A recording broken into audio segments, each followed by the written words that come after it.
नमस्ते दोस्तों।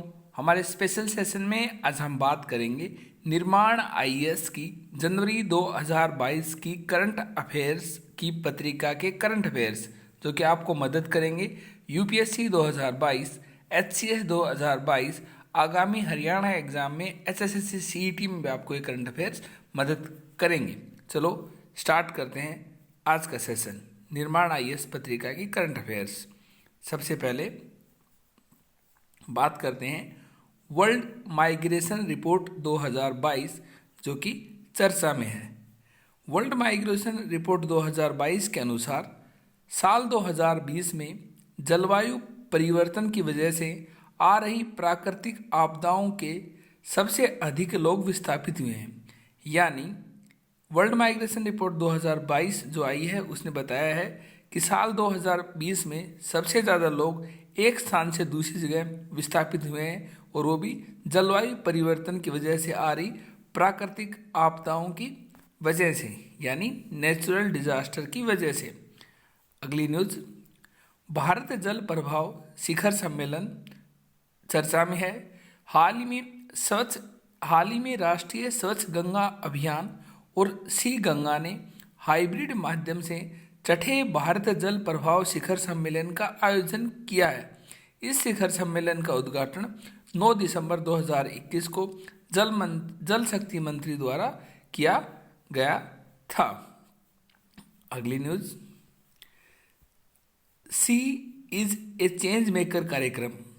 सी is change maker कार्यक्रम राष्ट्रीय महिला आयोग ने राजनीति में महिलाओं के लिए अखिल भारतीय क्षमता निर्माण कार्यक्रम सी इज चेंज मेकर शुरू किया है।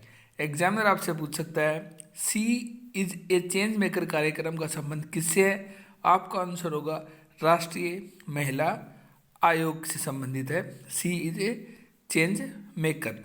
बात करें राष्ट्रीय महिला आयोग के बारे में, तो राष्ट्रीय महिला आयोग यानी नेशनल कमीशन फॉर वुमेन भारतीय संसद द्वारा 1990 में पारित अधिनियम के तहत 31 जनवरी 1992 में गठित एक स्वैच्छिक निकाय है।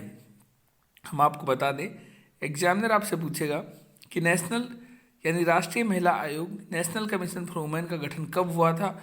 आपका आंसर होगा 31 जनवरी 1992 में। और किस अधिनियम के तहत हुआ था? 1990 में पारित अधिनियम के तहत।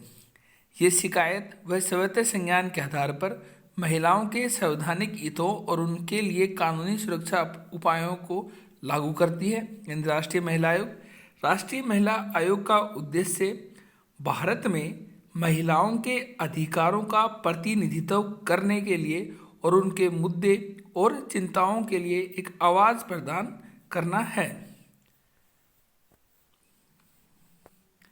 अगला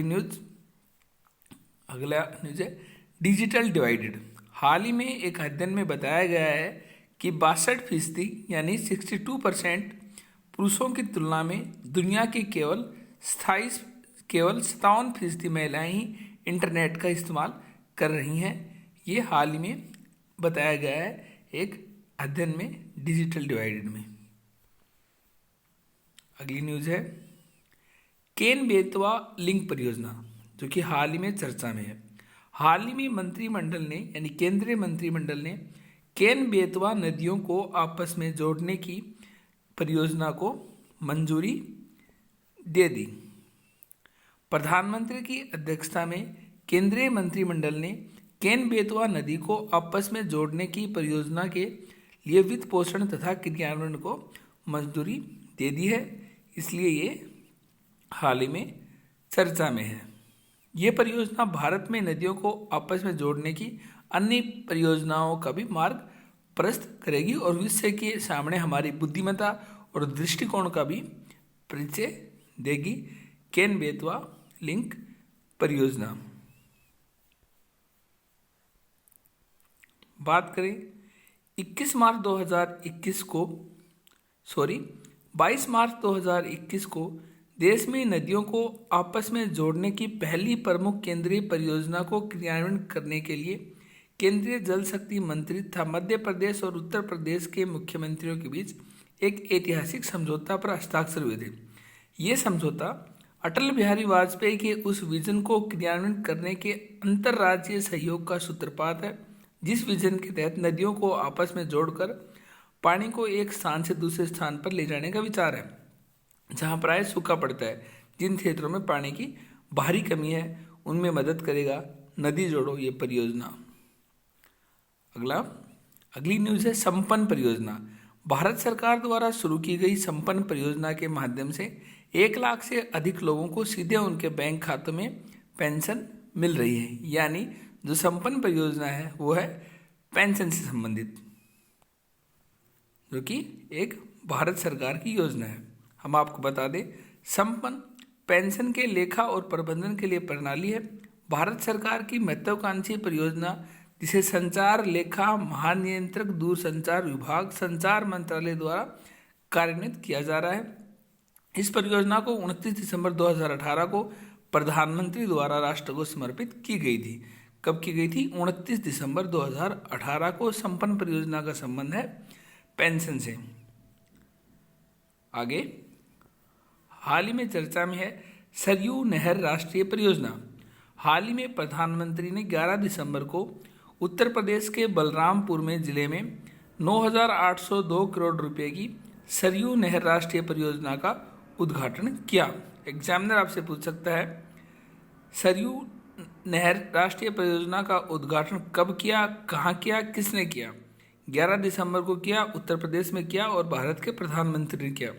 बात करें सरयू नदी की, तो सरयू नदी का अन्य नाम है घाघरा, सरजू, शारदा। हिमालय से निकलकर उत्तरी भारत के गंगा मैदान में बहने वाली नदी है, जो बलिया और छपरा के बीच में गंगा में मिल जाती है। सरयू नदी की जो प्रमुख सहायक नदी है वो राप्ती है। इसमें उत्तर प्रदेश के देवरिया जिले के बरहेज नामक स्थान पर मिलती है राप्ती नदी। अगली न्यूज़ है आत्मनिर्भर हस्तशिल्पकार योजना। हाल ही में पूर्वोत्तर विकास वित्त निगम लिमिटेड ने पूर्वोत्तर क्षेत्र विकास मंत्रालय के अंतर्गत हस्तशिल्पकारों के लिए एक नई योजना शुरू की है। वह आत्मनिर्भर हस्तशिल्पकार योजना की घोषणा की है। ये पूर्वोत्तर राज्यों के लिए है, यानी 7 सिस्टर के लिए है।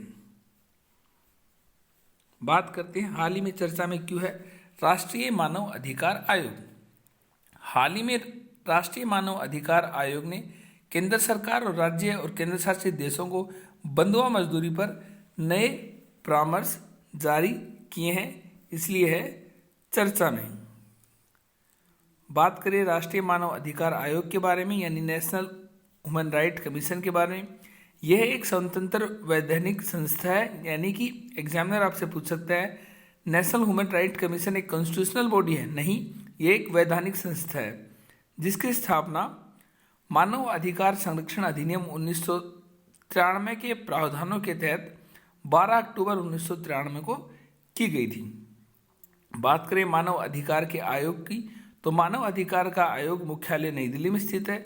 ये संविधान द्वारा दिए गए मानव अधिकार जैसे जीवन का अधिकार, स्वतंत्रता का अधिकार, समानता का अधिकार आदि की रक्षा करता है और उनके प्रहरी के रूप में कार्य करता है। हाल ही में चर्चा में इसलिए है क्योंकि इसने केंद्र सरकार, राज्य और केंद्र शासित प्रदेशों को बंधुआ मजदूरी पर नए परामर्श जारी किए हैं। बात करें मानव अधिकार की संरचना की, तो राष्ट्रीय मानव अधिकार एक बहुसदस्यीय संस्था है, यानी इसमें 1 से अधिक लोग हैं, जिसमें एक अध्यक्ष और 7 सदस्य होते हैं। ये आवश्यक है कि 7 सदस्यों में से कम 3 एक्स ऑफिशियो सदस्य हैं। अध्यक्ष और सदस्यों की नियुक्ति राष्ट्रपति द्वारा प्रधानमंत्री की अध्यक्षता वाली उच्च स्तरीय कमेटी की सिफारिश के आधार पर की जाती है। अध्यक्ष और सदस्यों का कार्यकाल 5 वर्ष या 70 वर्ष की उम्र जो पहले हो तक होता है। इन्हें केवल तभी हटाया जा सकता है जब सुप्रीम कोर्ट के न्यायाधीश के जांच में उन पर दुराचार या असमर्थता के आरोप सिद्ध हो। एग्जामिनर आपसे पूछ सकता है नेशनल ह्यूमन राइट कमीशन के अध्यक्ष की कितनी उम्र सीमा है? आपका आंसर होगा 70 वर्ष। इसके अलावा राज्य मानव अधिकार आयोग के अध्यक्ष और सदस्यों की नियुक्ति राज्यपाल द्वारा मुख्यमंत्री, गृह मंत्री, विधानसभा अध्यक्ष और नेता प्रतिपक्ष के परामर्श पर की जाती है। बात करें राज्य मानव अधिकारों की, तो उनके जो आयोग के अध्यक्ष होती है वो मुख्यमंत्री, नियुक्ति राज्यपाल द्वारा की जाती है और केंद्र में राष्ट्रपति द्वारा की जाती है। लेकिन जब जिस समिति की सिफारिश बनेगी राज्य में, उसमें शामिल होंगे मुख्यमंत्री, गृह मंत्री, विधानसभा के अध्यक्ष और नेता प्रतिपक्ष। मुख्यमंत्री, गृह मंत्री, विधानसभा के अध्यक्ष और नेता प्रतिपक्ष यानी विपक्ष के नेता।